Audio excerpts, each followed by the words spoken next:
안녕하세요. 오늘은 잼시타빈에 대해서 설명드리도록 하겠습니다.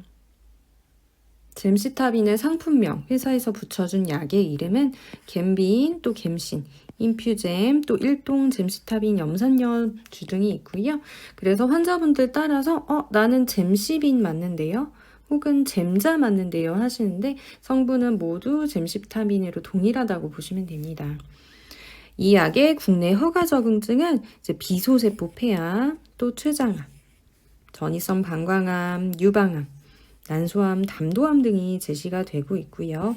이 외에도 신장암, 머림프종, 육종에 해당하는 유익육종이나 골육종, 기타 암에서도 모두 허가가 돼 있는 약입니다.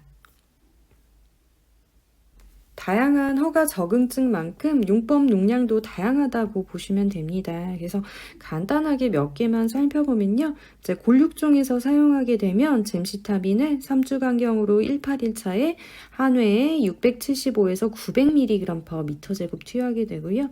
방광암에서 쓸 때는 1000mg/m제곱, 유방암에서 쓸 때는 1250mg/m제곱이 제시돼서 그냥 용법 용량은 다양하다고 보시면 돼요. 잼시타빈의 용량 조절이 필요한 이상 반응은 골수 억제가 제시가 됩니다. 그래서 환자분들 잘 아시는 백혈구, 적혈구, 혈소판의 감소를 의미하고요. 더 정확히는 식약처 안내문에 따르면 이 약을 투여받는 환자는 투여 전에 매번 혈소판수와 백혈구수, 과립구수 측정을 포함한 혈액 검사를 받아야 한다고 제시가 되고 있고요. 혈액학적 독성이 나면 필요한 경우 이 약의 용량을 조정하도록 추천이 되고 있습니다. 50% 이상 발생한 이상 반응으로는 첫 번째 메스꺼움 구토가 있습니다. 그래서 사실은 잼시타빈의 메스꺼움 구토 확률은 항암제 중에 순번을 매겨보면 사실 중간은 안 됩니다. 그래서 확률은 조금 낮다라고 보시면 되고요. 두 번째로는 골수 억제에 해당하는 빈혈과 호중구 감소증. 세 번째로는 간독성이 있습니다. 그래서 간장애, 그래서 간독성하고 관련한 임상 검사 수치들 환자분들 들어보셨을 것 같아요. ALT, AST, 알칼린 포스페이트 같은 게 증가할 수 있다고 알려져 있고요.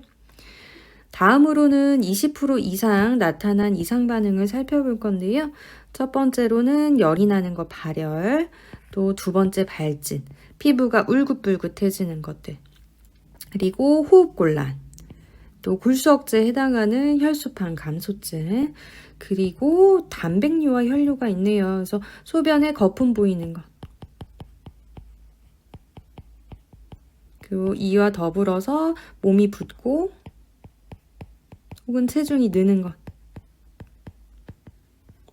혹은 소변이 이제 선홍색으로 보이거나 콜라색으로 보이는 것. 소변에 피가 보이는 것들을 얘기를 하죠. 그리고 손발이 붓는 것. 말초 보조. 그리고 20% 이상은 아니지만 이 잼시타빈의 특징적인 이상 반응으로 알려진 독감 유사 증상이 있습니다. 그래서 이 확률은 19%로 알려져 있는데요. 보통은 주사 맞고 나서 수시간 이내에 시작이 되고요. 열이 난다거나 머리가 아프다거나 등의 통증이나 근육통이 있다거나 춥다고 느낀다거나 입맛이 없고 기침이 나고 좀 권태감이 있고 잠자기 어렵고 하는 것들을 의미를 하고요. 환자분들이 주사 맞고 하루 이틀은 몸이 으슬아슬하고 춥고 미열이 나요 라고 표현을 하세요. 그래서 이 독감 유사 증상에 대해서 꼭 잘 알고 계셔야 됩니다. 그래서 앞서 살펴봤던 부작용을 예방하기 위한 방법, 또 나타나더라도 잘 지나가기 위한 방법을 살펴볼 건데요. 우리 골수 억제, 항암의 가장 기본적인 부작용이었죠.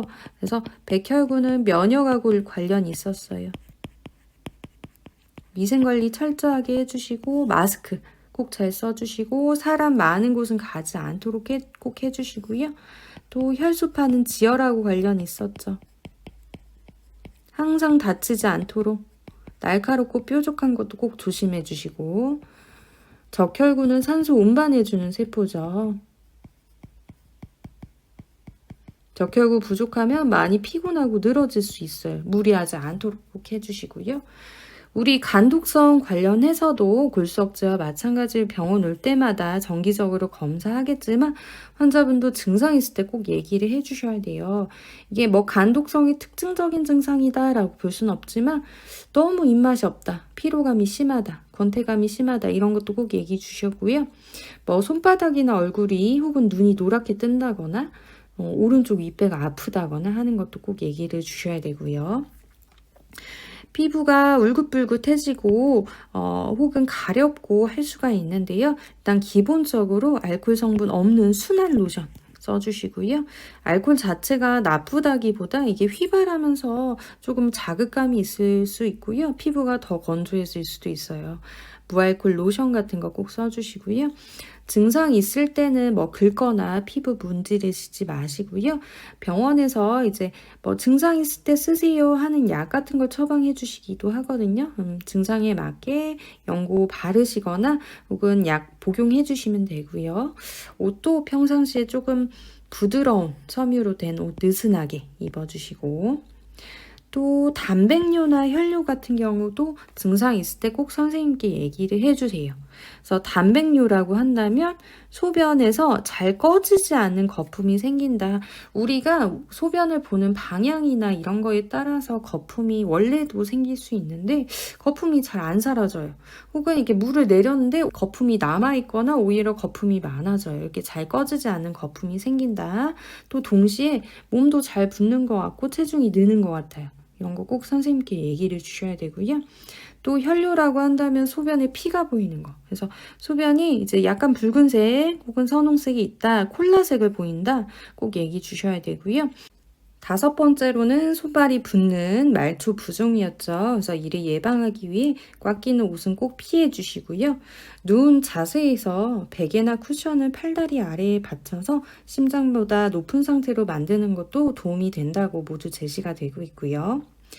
또 마지막으로 독감 유사 증상을 살펴보도록 하겠습니다. 그래서 우리가 주사 맞고 1, 2일 동안 감기 걸린 것처럼 감기처럼 춥고 열이 나고 뭐 머리가 아프거나 등이 아프거나 근육통이 있거나 또 뭐 기침이 난다거나 뭐 이런 것들을 얘기를 했었죠. 그래서 이럴 때는 좀 충분히 쉬어주시고요. 또 오한된다거나 할 때는 담요 덮고 이제 물 충분히 마셔주시면 되고 이게 열이나 통증이 있을 때 참지 마시고 약을 먹는 것도 도움이 될 것 같습니다. 그래서 아세트아미노펜 성분의 약을 꼭 복용을 해주시는 게 좋고요. 아세트아미노펜은 잘 알려진 해열 진통제 환자분들 타이레놀 잘 아실 것 같아요. 그 외에도 타세놀 또 탁센 아세트아미노펜 정도 모두 동일한 성분의 약이고요. 아세트아미노펜 복용하면서 잘 지나가면 되겠죠. 다만 어느 때든 38도 이상 고열은 응급실 오시는 거 잘 알고 계실 것 같고요. 감염의 징후일 수 있으니까 이거는 어느 때든 마찬가지예요. 어느 때든. 그리고 또 서울대학교 안병원 약물정보에 따르면 고열이나 오한 증상이 항암하고 며칠 이내가 아니라 독감 유사 증상이 끝난 48시간 이후에 나타나면 의료진에게 알린다라고 적혀져 있어요. 마찬가지로 이런 것들은 독감 유사 증상이라기보다 감염의 징후일 수도 있어서 응급실에 오라는 말 같아요. 그래서 환자분들 이게 감염으로 인한 열인지 약으로 인한 열인지 그냥 단순하게 잠깐 열이 난 건지 선생님들이 알기는 어려워요.